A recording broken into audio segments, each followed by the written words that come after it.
I think it's just natural for boys to want to be outdoors, okay? So we got this huge environment here of the Ozarks and everywhere, really.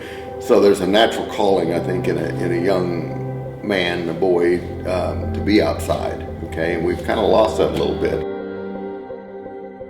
And this really became very relevant to me when my wife was teaching school, and she'd come home and say, well, you know, I got this kid, he's a wonderful kid, but, you know, the home life is horrible or whatever, and he just doesn't have any men in his life to mentor him, and he does nothing but play video games.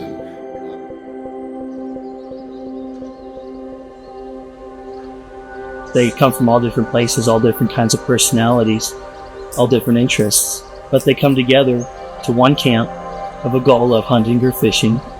But they also come together in the spiritual sense of getting to know the Lord, having that seed planted of who Christ is, but there's also the forever bond that they'll have.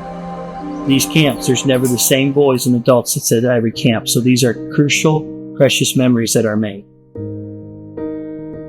You know, that's what we found more than anything. There's either not a father in the home or any mentor, uncle or anything, and you know, how did you learn to hunt? You know, it's usually through a family member, an uncle or your dad, if you're lucky, and whatever. But that's not the case today. So we step in and through hunting, fishing, camping, canoeing, anything that's outdoor related, we find that that's just a natural thing to get these boys and excites them. So we teach them skills. We teach them how to shoot a bow. We teach them how to cast a fly rod, things that are skill building in their life, and they get good at it. We've got professional people that come on board and work with them, and in a short time they develop some great skills. So we've got them. We hooked them, okay?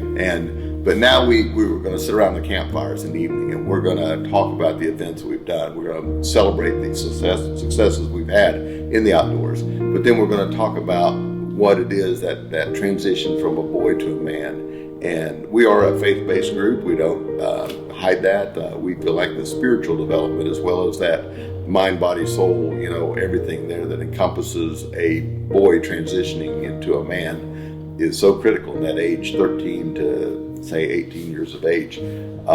So we want to be in there. We want to answer those questions. The world's bombarding them with all kinds of false answers and luring them into all kinds of things. We want to give them truth.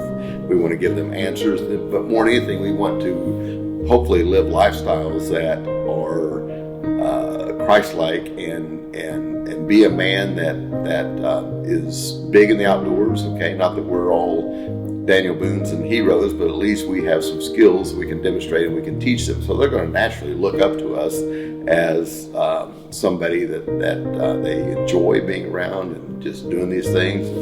It lets us men kind of be boys again too in some ways, and I love to tell the stories to them. You know, they love to hear of my growing up here in the Ozarks and days on the Buffalo River back in before it was a park and all those kind of things, and just some of the awesome wild experiences that I've had. So there's that connection. But more than anything, we get a time where we're disconnected from the internet and the cell phones and everything. It's just us kicking back, looking up at the stars and recognizing, you know, there is God, and He created all this, and He loves us, and He wants to have that relationship with us. And we're not a super high pressure, but I think it's just a natural thing. We've had amazing results because boys just see quickly what's missing in their life and that void that needs to be filled, and where there is mentors and men who can step in and show them the way.